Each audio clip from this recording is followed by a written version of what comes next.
O que é o pecado original? Por que existe o pecado? Quando sucedeu? Quais as consequências para o mundo?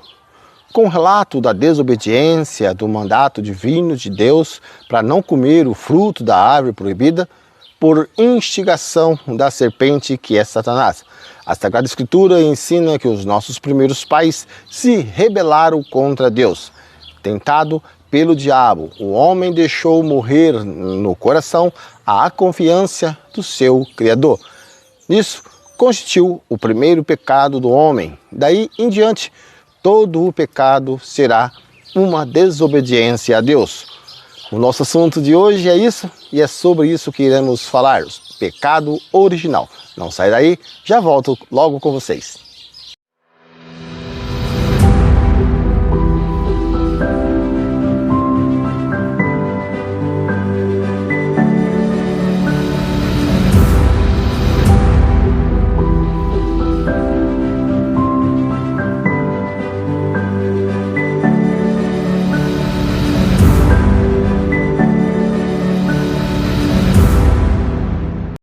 Graça e paz da parte de Deus, por Cristo Jesus, esteja no coração de todos vocês.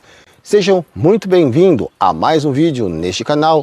Arrependa-se, o meu nome é Fábio Santos, mas antes do assunto, eu peço por gentileza, se não for inscrito, se inscreva.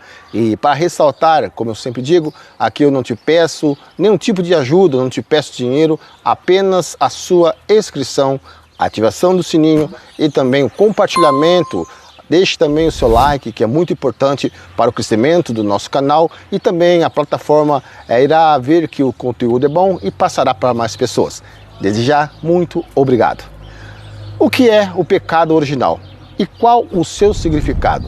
O pecado original é a designação dada da teologia com referência ao estado de condição e qualidade de pecado em que todos os homens nascem.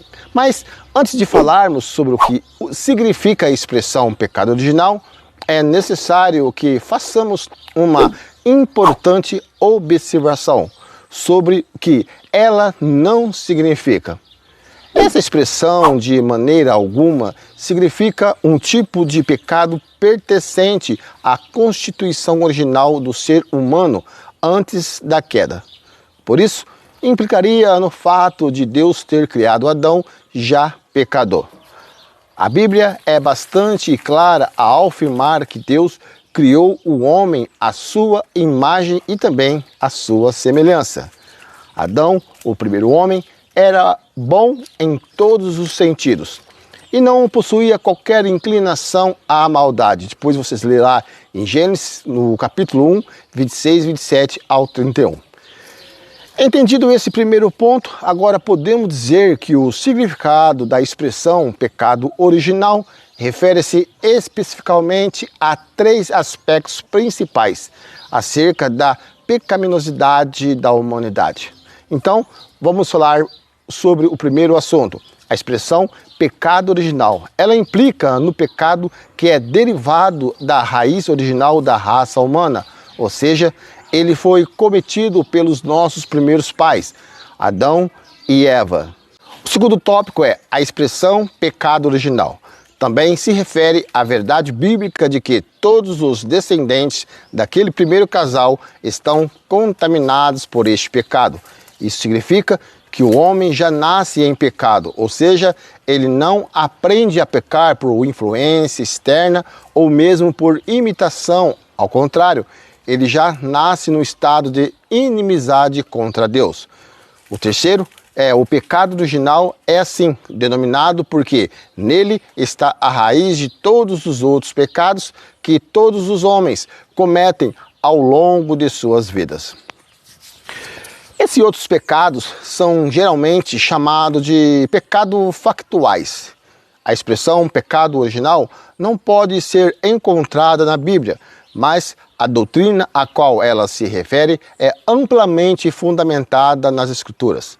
Logo nos primeiros capítulos de Gênesis, somos informados sobre como o pecado cometido por Adão impactou seus descendentes e a toda a criação. Leia lá Gênesis capítulo 3. Leia mais sobre a queda da humanidade. O Antigo Testamento ainda destaca de forma muito clara o quão perverso o homem se tornou. O famoso Caim, o primeiro humano a nascer, foi o assassino de seu próprio irmão, em Gênesis capítulo 4. Depois, tão logo, a humanidade encontrava-se num estado extremo de pecaminosidade e afronta contra Deus. E por isso foi castigada com o dilúvio. Está lá em Gênesis no capítulo 6. A explicação para toda essa depravação humana pode ser lida nas palavras do salmista Davi ao escrever: eis que a iniquidade fui formado, e em pecado me recebeu a minha mãe. Salmo 51, 5. Já no Novo Testamento, o capítulo 5 da Epístola de Paulo aos Romanos trata de forma detalhada sobre a questão do pecado original. O apóstolo Paulo afirma basicamente que em Adão todos pecam. Portanto, como por um homem entrou o pecado no mundo e pelo pecado a morte, assim também a morte passou a todos os homens, por isso que todos pecaram.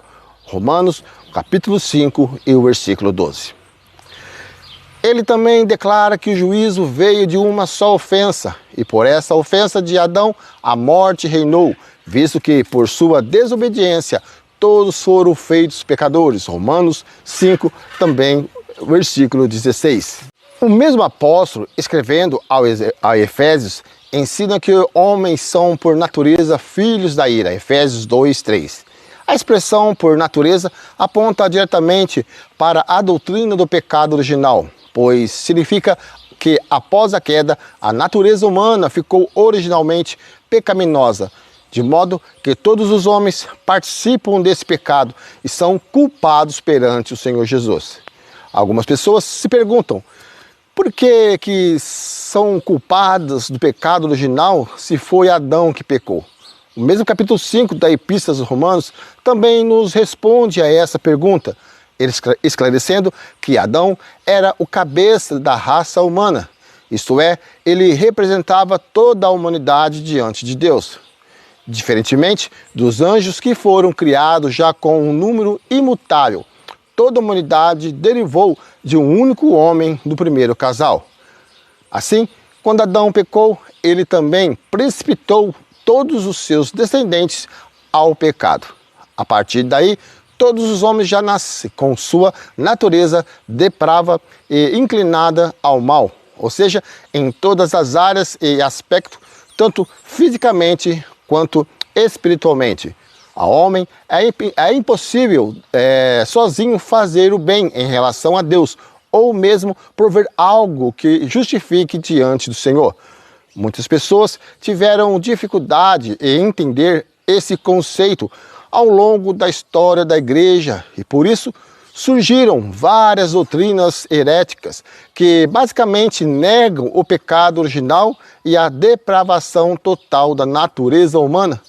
Por exemplo, mais conhecido é o pelagianismo, que nega que haja qualquer relação entre a atual situação de pecado do homem com o pecado de Adão, defendendo que, no máximo, Adão foi um mau exemplo que induz seus descendentes a pecar. Os socinianos também defendem basicamente o mesmo conceito do pelagianismo. Surgiu o semi-pelagianismo, que defende que a humanidade herdou a natureza incapaz de Adão, mas sem que ele seja responsável por isso. Ou seja, não é imputada a culpa ao homem por causa do pecado original. Infelizmente, tanto o pelagianismo como o semi-pelagianismo ainda continuam sendo pregados em algumas igrejas sobre esse assunto. Mas afinal, quais foram as consequências do pecado original? Vamos lá. Primeiro, a morte. A Bíblia diz que a consequência do pecado é a morte. Ao cometerem esse primeiro pecado, morreram, primeiro espiritualmente e mais tarde fisicamente.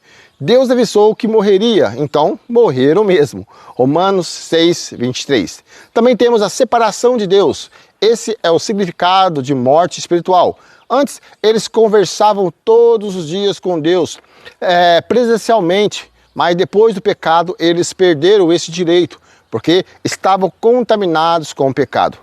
A contaminação da terra. A terra ficou amaldiçoada com o pecado. Já não era tudo bom, também tinha maldade. Está escrito lá em Gênesis 3, versículo 17 ao 19. O diabo ganhou poder na terra, então veio o sofrimento. Tudo bom vem de Deus. Daí, quando ficaram separados dele, passaram a conhecer o sofrimento, a dor e a dificuldade. A natureza pecaminosa. Adão e Eva passaram a ter a tendência para pecar. Isso significa que o pecado se tornou uma coisa natural para fazer e muito difícil de resistir. Mas ainda tinha consciência que o pecado é errado e podia escolher. Observando na história pessoal, não é difícil perceber que a cada uma dessas escolhas que fazemos nos tornamos responsáveis pelas suas consequências. Quando preferimos o pecado à vontade de Deus, inevitavelmente experimentamos suas amargas consequências. E é justo que seja assim. Mas o que dizer quando o pecado de uma outra pessoa passa a ser de algum modo atribuído também a nós? Porque temos de sofrer as consequências de pecado de Adão e Eva, os nossos primeiros pais. Paulo fala sobre isso. Com efeito, ele afirma: como por um só homem entrou o pecado no mundo, pelo pecado a morte, assim a morte passou a todo o gênero humano, porque todos pecaram. Já disse isso logo atrás. Leia lá Romanos 5,12, né? Nossos primeiros pais pecaram gravemente, abusando de sua liberdade, desobedeceram ao mandamento de Deus. Nisso constitui o primeiro pecado do homem. Romanos 5,19. Por esse pecado, perderam o estado de santidade no qual havia sido criados. O pecado entra na história, portanto, não procedendo de Deus, mas do mau uso da liberdade do homem. Todavia, se o homem é retratado nas Escrituras como sendo tão ativo com relação ao bem espiritual quanto um cadáver, a palavra de Deus também nos dá a boa notícia de que, por sua graça salvadora, Deus resolveu, pelo beneplácito de sua vontade, vivificar pecadores que estavam mortos em suas ofensas. Efésios 2, versículo 1 ao 8. Isso se deu através de um plano maravilhoso concebido desde a eternidade, onde no momento oportuno, Cristo Jesus, o Filho de Deus, tornou-se homem, habitou entre nós e entregou a sua própria vida, provendo a reconciliação de seu povo com Deus. Jesus, perfeito homem e perfeito Deus. O segundo Adão, representante de uma nova raça, fez certo o que o primeiro Adão fez de errado. Se pelo primeiro Adão reina a morte, pelo segundo Adão reina a vida. Então, pela obediência de um só, todos se tornarão justos. Agora, se por um lado, em Adão, todos pecaram, continua o apóstolo Paulo dizer, pela obediência de um só, todos se tornaram justos. Todos, eu, você, a sua família. Em Cristo, o novo Adão, todos temos acesso à santidade. Olha que legal. E a redenção alcançada pelo Senhor Jesus Cristo, com sua cruz e a sua ressurreição, é aplicada a cada um de nós. E nós tornamos livres do pecado original, orientado novamente com Deus, embora as consequências deste pecado, não mais o original, vai persistirão em nós todos os dias e exigirão de nós até o fim de nossa vida um intenso combate espiritual para podermos vivermos de forma coerente com esta nova vida divina que nos foi concedida. Mas Deus, em sua eterna bondade, nos resgata deste estado miserável na pessoa de seu Filho Jesus Cristo. Então, aqueles que ainda não aceitaram Jesus como seu único e suficiente Salvador, em concupiscência estão e, infelizmente, não há outro fim para suas almas, senão o inferno. E, claro, se não se arrependerem. Por mais que alguém argumente que não tem o pecado, ou quem sabe até que não faz nenhum mal para ninguém, então não precisa de Jesus, está enganado. Com a base nesse estudo, que acabamos de analisar nesse pequeno texto, percebemos que não é por bem, por este caminho. Todos nós temos pecado, sim, seja herdado ou seja cometido por nós mesmos. E mais do que nunca, precisamos de um Salvador. Estamos ao findar dos tempos. Poucos dias são os que nos restam, ainda para a geração humana. O que há de vir, virá, e não tardar. E para concluir esse vídeo, com certeza, a maior consequência da queda de Adão e Eva foi o pecado que herdamos dela. Mas para a vitória de todos aqueles que crê em Jesus, que é o Filho de Deus, temos a oportunidade de estarmos livres dessa natureza caída nossa e se levantar com a força do Espírito Santo. Amém? É isso. Espero que tenha gostado. Até o próximo vídeo, se assim, claro, Deus, se Deus me permitir. Tchau, tchau. Shalom.